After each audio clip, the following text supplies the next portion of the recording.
Obviously, I'm going to. I'm out.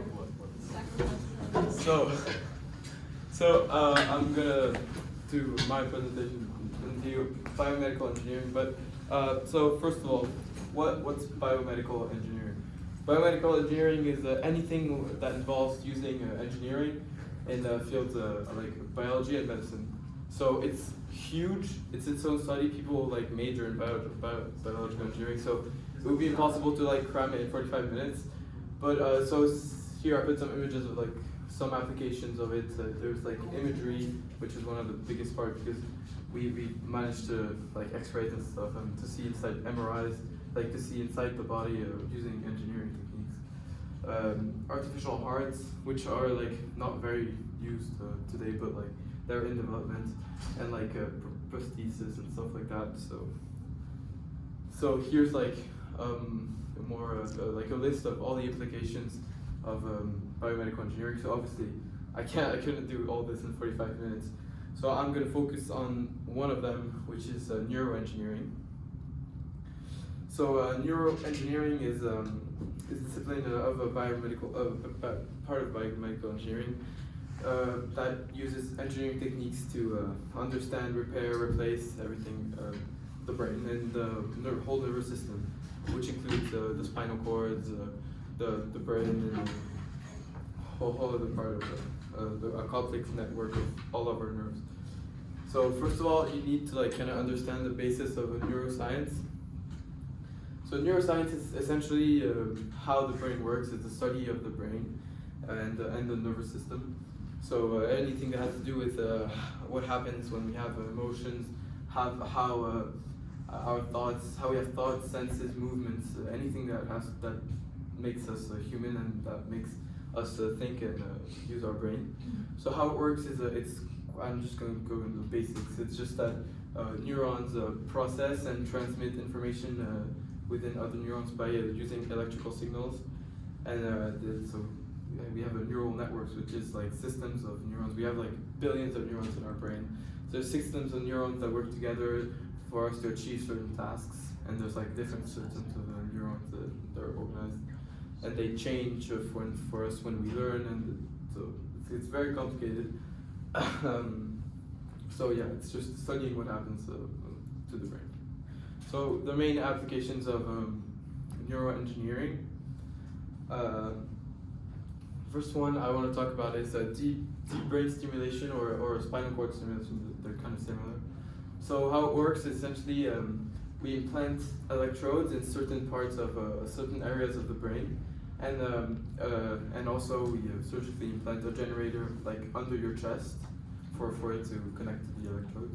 And so these electrodes emit impulses to our brain. So if we have a pathology, an abnormality in our brain, we can regulate it by using like if there's like abnormal impulses, like some neurons aren't working right, then we can use electrical impulses using the electrodes to fix it. So it can affect cells and chemicals within the brain, and it's used to treat numerous conditions. So Parkinson's disease, essential tremor, dystonia, epilepsy, obsessive compulsive disorder. So they're also working on to use it for much more diseases. But these are the ones that you can actually get treated with if other treatments don't work, because obviously like it's a surgical operation, has a lot of risks. You have to implant whole electrodes in your brain, so it's kind of complicated. But so for the spinal cord, it works kind of the same way, except it's used to treat pain when non-surgical treatment of work. So it's essentially works the same way. You implant electrodes in your spinal cord, and then it's the spinal cord stimulators.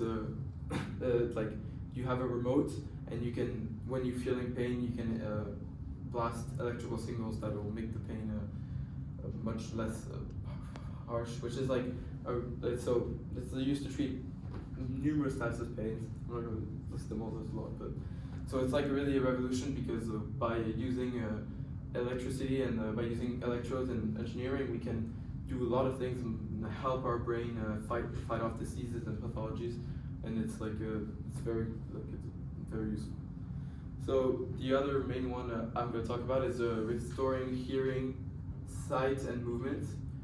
So we can use neuroengineering. You've probably even seen like people in the street and stuff with the most famous implant is a cochlear implant to restore your hearing. There's a lot of people that have this when they go deaf or when they don't hear well. It's essentially we implement electrodes. So it always works this way by implementing electrodes that then connect to something and send electrical signals for our brain to work with.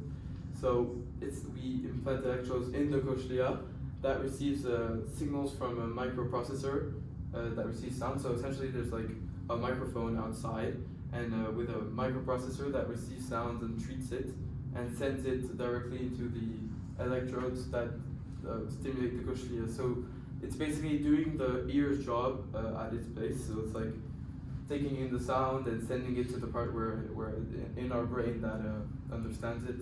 So it's really interesting how we have like it's very complicated obviously because sound we can hear numerous types of sounds like and so being able to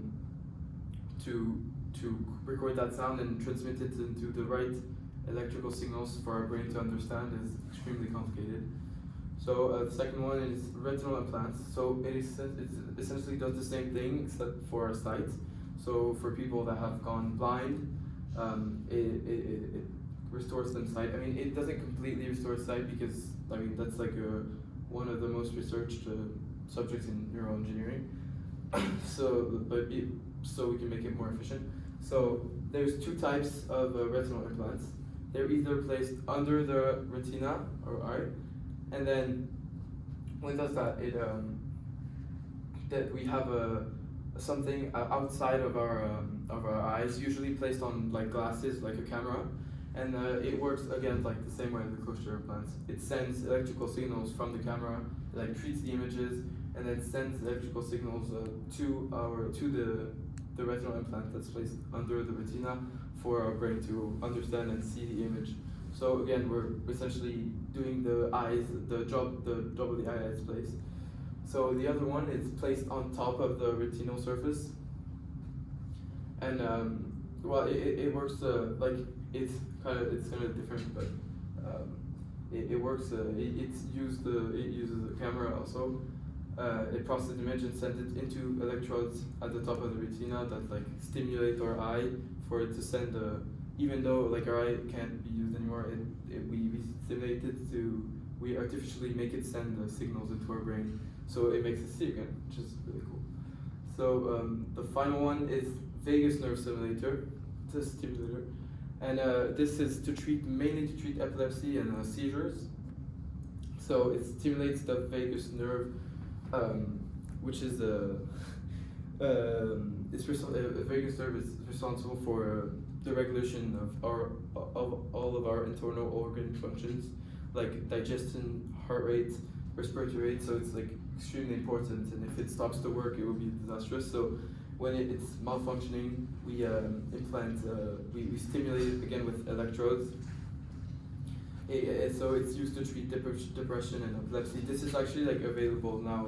It's approved, and some people are getting treated, which is it's really cool. As like they just implant little very microscopic electrodes. They're like I think 1 square centimeter, and we implant it into the vagus nerve, and it makes it does its job. Like it regulates its job, and it works to treat depression, epilepsy, which is really cool. So here, this is a list of some devices that are approved, that are neuroengineering devices. So see, like it could treat obstructive sleep apnea, increase real tear production, weight reduction in people with obesity. So essentially, we can do pretty much anything to our brain, and we can help it in a lot of ways with implants and by using neural engineering. So this is more of like the more ongoing research of now. So one of the main themes of that neuroengineers are researching is motor neuroprosthetics. So for like 100 years we've had prosthetics before they were even like made out of wood.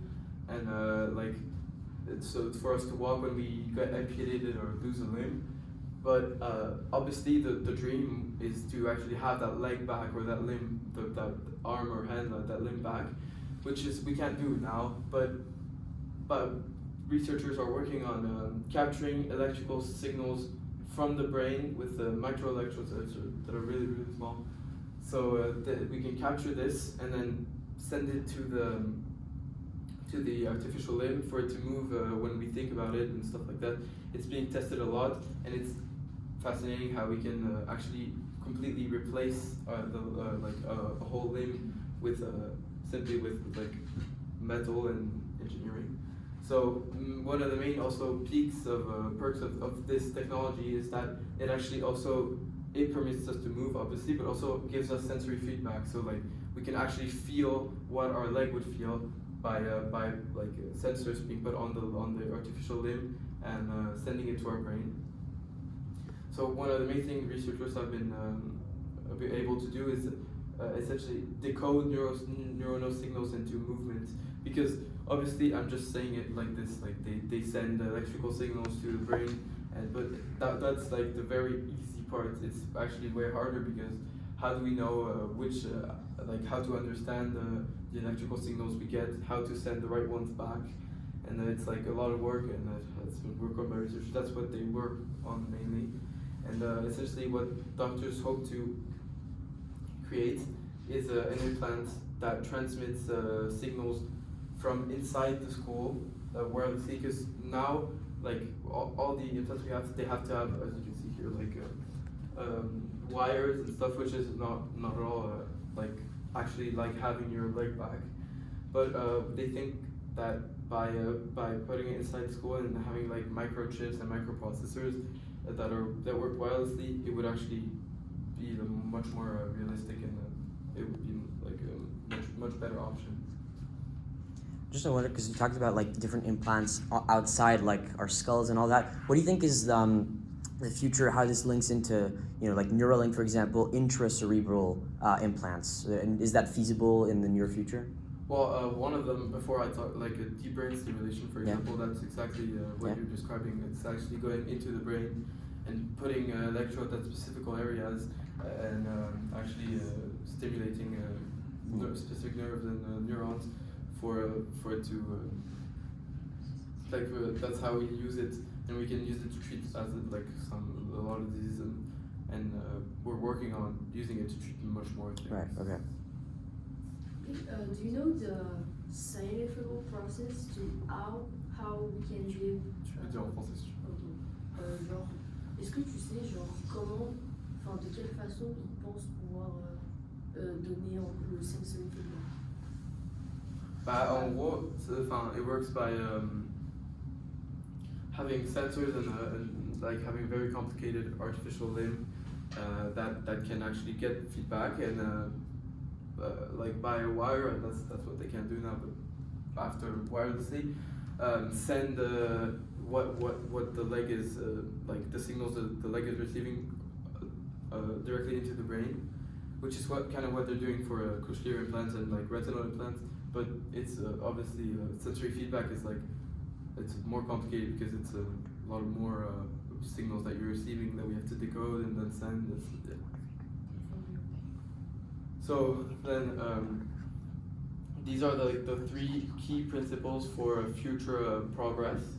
So the application of clinical, quantitative, and basic science, because this is mainly how future application will work, by using actually AIs and things to calculate and like calculus and stuff.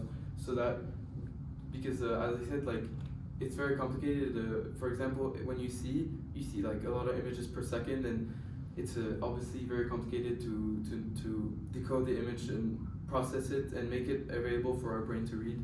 So that's obviously like how they're gonna work on that. Now the other one is a mechanistic understanding of the neural system, and that we can then use it to develop treatment strategies, because obviously our neural system is extremely complicated. We don't fully understand how it works yet. For example, in the spinal cord stimulation, they know that it can reduce pain, but they don't actually know how it does it. So obviously, by understanding the neural system much more deeply, we can actually use it for much more applications.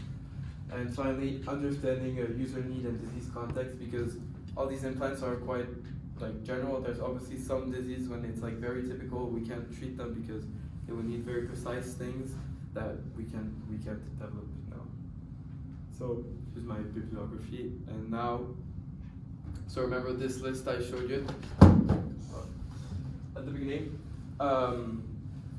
You're like, we're gonna do like 2 groups of 3 or 3 groups of 2. I don't know.